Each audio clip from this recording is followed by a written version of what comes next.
اب جو خبائث ہے، اگر ہم سمندر کی ہر چیز کو حلال قرار دے دیں تو سمندر میں تو ایسا ایسا گند نکلتا ہے جس کو کوئی بھی دنیا میں، یعنی اگر حلال ہونے کا فتویٰ بھی دے گا تو کھائے گا نہیں وہ اس کو۔ سمندر میں تو سمندری مینڈک بھی ہوتے ہیں، تو پتہ نہیں کیا کیا گند نکل رہا ہے سمندر سے، تو بدبودار چیزیں بھی نکلتی ہیں جن کی گھن آ رہی ہوتی ہے۔ تو خبائث جو ہے نا، خبائث، وہ تو اسلام نے اس کو ناجائز قرار دیا ہے۔ تو اگر ہم سمندر کی ہر مخلوق کو حلال قرار دیتے ہیں تو بھائی اس میں تو پھر سمندری مینڈک بھی آئیں گے اور اس میں تو بہت ساری گند بلا اس میں چیزیں بھی آئیں گی۔ اس سے پتہ چلتا ہے کہ سمندر کی ہر چیز خبائث سے خارج نہیں ہے۔ لوگ کہتے ہیں کہ خبیث اس چیز کو کہا جائے گا جس کو حدیث میں خبیث کہا گیا ہو، یہ بات بھی غلط ہے۔ بہت ساری چیزیں ہیں جس کو آپ بھی خبیث سمجھتے ہیں، ہم بھی خبیث سمجھتے ہیں، لیکن حدیث میں اس کو خبیث نہیں کہا گیا بلکہ حدیث اس سے خاموش ہے۔ مثال کے طور پر عرب علماء یہ جو منی ہے اس کو پاک کہتے ہیں، حرام یعنی ناپاک نہیں کہتے، مگر اس کے کھانے کو حرام کہتے ہیں، اور دلیل یہ دیتے ہیں کہ یہ خبائث میں ہے، یعنی سلیم الطبع انسان اس کو کبھی بھی گوارا نہیں کرتا۔ مچھلی کے علاوہ باقی چیزیں پھر کس دلیل سے امام ابو حنیفہ نے ان کو ناجائز کہا ہے؟ اس کی دلیل قرآن مجید کی آیت ہے کہ یحل لهم الطیبات ویحرم علیہم الخبائث۔ سب سے پہلی آیت یہ ہے کہ اللہ نے فرمایا کہ رسول صلی اللہ علیہ وسلم کا ایک وظیفہ یہ ہے کہ یہ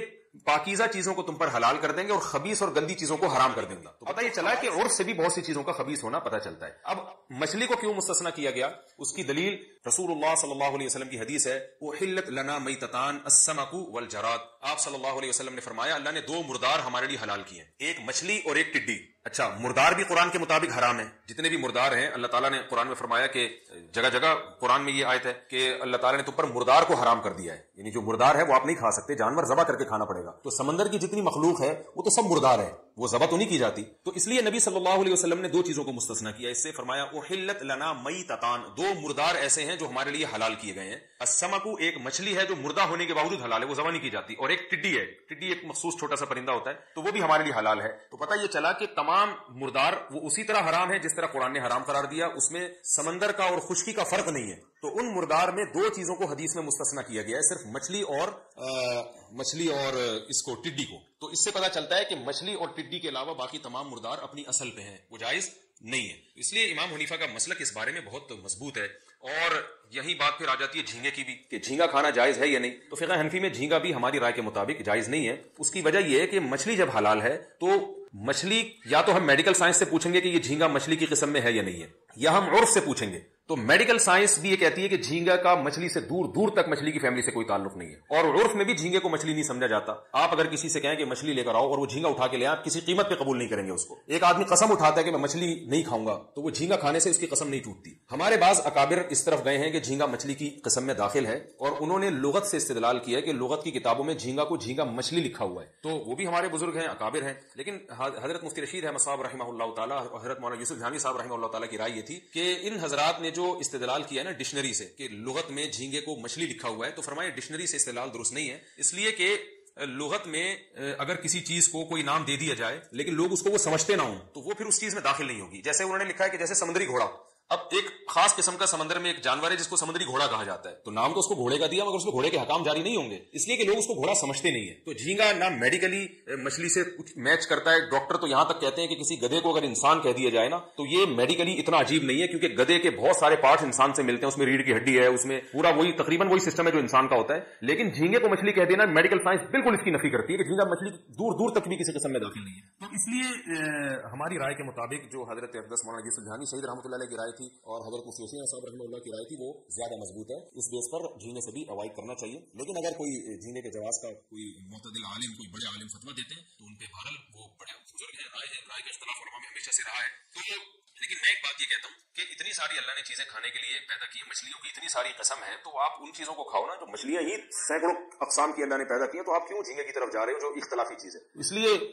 اس میں جو ہے وہ اگر مچھلی نہیں مل رہی آپ کو، یا سمندر میں آپ سفر کر رہے ہو اور کھانے کو ترس رہے ہو، تو ٹھیک ہے پھر چلیں جھینگا کھا لیں آپ۔ لیکن اس میں ایک بات یہ ضرور ہے کہ اس میں میری ایک ذاتی رائے یہ ہے کہ جن قوموں کو جھینگا کھانے کی عادت پڑ چکی ہے، جو باپ دادا سے کھاتے چلے آ رہے ہیں، جیسے بنگلہ دیش میں بہت زیادہ جھینگا آج سے نہیں صدیوں سے کھایا جا رہا ہے، تو علماء خود ایک اصول بیان کرتے ہیں کہ کسی قوم سے عادت چھڑوانا یہ بہت مشکل کام ہے، تو پھر اس میں یعنی لچک پیدا ہو جاتی ہے مسئلے میں۔ تو چونکہ باقی ائمہ کرام، امام شافعی، امام مالک، امام احمد بن حنبل جھینگے کے جواز کے قائل ہیں، تو پھر ایسی قوم جن کی گھٹی میں ایک چیز شامل ہو گئی ہے تو پھر ان کے لیے گنجائش کا فتویٰ دینے میں کوئی حرج نہیں ہے، کیونکہ ان سے عادت چھڑوانا بہرحال بہت مشکل کام ہے، اور جھینگے کا جو جائز یا ناجائز ہونا وہ اختلافی ہے۔ تو اختلاف جب کسی چیز میں پیدا ہو جائے تو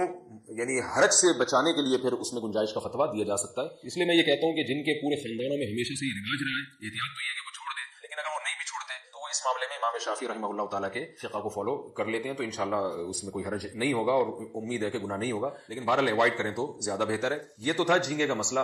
لیکن جھینگے کا بزنس اور کاروبار بہرحال جائز ہے۔ اس کی جواز کی وجہ یہ ہے کہ میں نے بتایا کہ ناجائز کاروبار وہی ہوتا ہے کسی یعنی چیز کو بیچنا جب اس کے ناجائز ہونے پر ائمہ کرام کا اتفاق ہو جائے، پھر اس کا بزنس ناجائز ہوتا ہے۔ تو کھانے میں تو احتیاط کے پہلو کو ترجیح دی جائے گی، لیکن بزنس جھینگے کا بہرحال اس کو علماء جائز قرار دیتے ہیں، کیونکہ باقی تین ائمہ جو اہل سنت والجماعت ہی کے ائمہ کرام ہیں، امام احمد، امام مالک اور امام شافعی، وہ چونکہ اس کو جائز سمجھتے ہیں، تو کیونکہ عالم اسلام میں یہ مسئلہ اتفاقی نہیں ہے تو اس لیے بزنس کی اس میں گنجائش ہے اور بزنس کرنے میں کوئی حرج نہیں ہے۔ یہاں ایک آخری بات میں یہ بھی بیان کرتا چلوں، بعض حضرات نے جن کو کام ہی نیگیٹیوٹی کو فروغ دینا ہے، انہوں نے بیٹھ کے بھی ماضی قریب میں کلپ بنایا اور کہا کہ ویل مچھلی فقہ حنفی میں ناجائز ہے اور پتہ نہیں کیا کیا، پھر ووٹ پٹانگ فضولیات شروع کر دی۔ اور دیکھو فقہ، اور لوگ بھی نیچے کمنٹس کر رہے تھے کہ دیکھو یار فقہ حنفی کیسی الٹی الٹی باتیں سکھا رہا ہے، ویل مچھلی کو ناجائز کہہ دیا حالانکہ وہ تو مچھلی ہے۔ اور پھر دلیل دی ہے وہ صحابہ کرام کے دور میں جو ایک بہت بڑی مچھلی سمندر نے اٹھا کے پھینک دی تھی جس کو عنبر کہا جاتا ہے، اتنی بڑی مچھلی تھی وہ تو ویل مچھلی لگ رہی تھی، وہ جب صحابہ نے کھائی ہے تو حنفی کون ہوتے ہیں؟ ایک چیز جب صحابہ نے کھائی ہے تو حنفی اس کو ناجائز قرار دیں، تو اس قسم کے فتنہ پرستوں سے آپ بچیں، اس لیے کہ ویل مچھلی جب مچھلی ہے تو وہ جائز ہے۔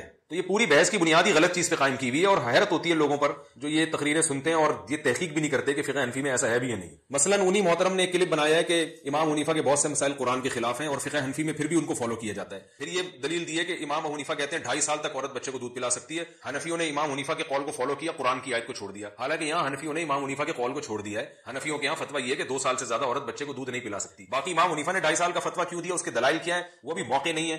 اس کی تفصیل میں جانے کا بات بہت لمبی ہو جائے گی۔ تو یہ سب فتنہ پرست لوگ ہیں جن کو یہ پتہ ہی نہیں ہے کہ حنفی کر کے آ رہے ہیں، حنفیوں کا فتویٰ کیا ہے، ان کو یہ نہیں پتا ہوتا، خود بخود الزام لگا دیتے ہیں اور تھوپ کے پھر اعتراضات شروع کر دیتے ہیں اور نیچے کمنٹس پڑھنے والے ان کی اندھی تقلید کر رہے ہوتے ہیں، ان کے الزامات کو بھی درست مان رہے ہوتے ہیں اور ان کی جو بھکتیاں کس رہے ہوتے ہیں، فقہا کا مذاق اڑا رہے ہوتے ہیں، اس پہ بھی ان کو اپریشیٹ کر رہے ہوتے ہیں۔ تو یہ پورے فتنے کے پلندے ہیں۔ تو ویل مچھلی امام حنیفہ کے یہاں بھی جائز ہے کیونکہ مچھلی ہے، اب مچھلی کے چھوٹے بڑے ہونے سے یا وہ دودھ پلانے والی ہے یا نہیں ہے اس سے کوئی فرق نہیں پڑتا، جب وہ مچھلی مان لیا ہم نے اس کو تو پھر وہ حلال ہو گئی۔ تو کیونکہ نبی صلی اللہ علیہ وسلم کی صحیح حدیث ہے احلت لنا میتتان، اللہ نے ہمارے لیے 2 مرداروں کو حلال کر دیا، السمک مچھلی، والجراد اور ٹڈی۔ اور ایک آخری دلیل میں یہ بھی دوں گا کہ جو حضرات کہتے ہیں کہ مچھلی کے علاوہ بھی سمندر کی مخلوق کھانا جائز ہے، میرا ان سے ایک سوال ہے کہ کسی ایک صحابی سے یا تابعی سے کوئی ضعیف روایت دکھا دیں کہ جنہوں نے سمندر میں مچھلی کے علاوہ کوئی اور چیز کھائی ہو۔ ہمیں صحابہ کی سیرت میں بہت ملتا ہے مچھلی کا کھانے کا تذکرہ، اور قرآن میں بھی اللہ نے ذکر کیا، اور تستخرجون منہ لحما طریا کہ تم اس سے پاکیزہ گوشت نکالتے ہو اور تر گوشت نکالتے ہو۔ تو علماء نے اس کا مصداق مچھلی ہی کو قرار دیا کیونکہ صحابہ مچھلی ہی کا شکار کیا کرتے تھے، تابعین تبع تابعین۔ تو ہمیں اسلاف سے کوئی ایک روایت نہیں ملتی جس میں انہوں نے مچھلی کے علاوہ کوئی چیز کھائی ہو۔ اسلاف سے میری مراد یہاں صحابہ اور تابعین ہے۔ تو اگر مچھلی کے علاوہ بھی چیزیں سمندر کی حلال ہوتی تو پھر یہ اتنے سارے جو صحابہ تابعین سے کوئی روایت تو ہمیں ملتی نا، بلکہ وافر مقدار میں ملتی کہ کیکڑے بھی کھائے جا رہے تھے اور جناب فلاں فلاں چیز بھی کھائی جا رہی تھی، تو ہمیں تو کچھ بھی نہیں ملتا اس بارے میں، حالانکہ عرب تو 3 طرف سے سمندر میں ڈھکا ہوا ہے۔ تو اس لیے میں دوسرے ائمہ کی رائے کا بہت احترام کرتا ہوں۔ شافعی فقہ وہ بھی قرآن و سنت ہی کی تشریح ہے، اہل سنت والجماعت میں داخل ہیں۔ تو ان تمام حضرات ائمہ کے احترام کے باوجود صرف بتانا یہ مقصد ہے کہ جس طرح سے امام حنیفہ پر اس مسئلے میں اعتراض کیا جاتا ہے وہ اعتراض کم علمی کی بنیاد پہ کیا جاتا ہے، آپ کے پاس پورے دلائل ہوتے نہیں ہیں تو آپ نے ایک رائے سنی ہوتی ہے اور دوسرے فقہا کا مذاق اڑانا شروع کر دیتے ہیں۔ اس روش کو بہرحال بدلنے کی ضرورت ہے۔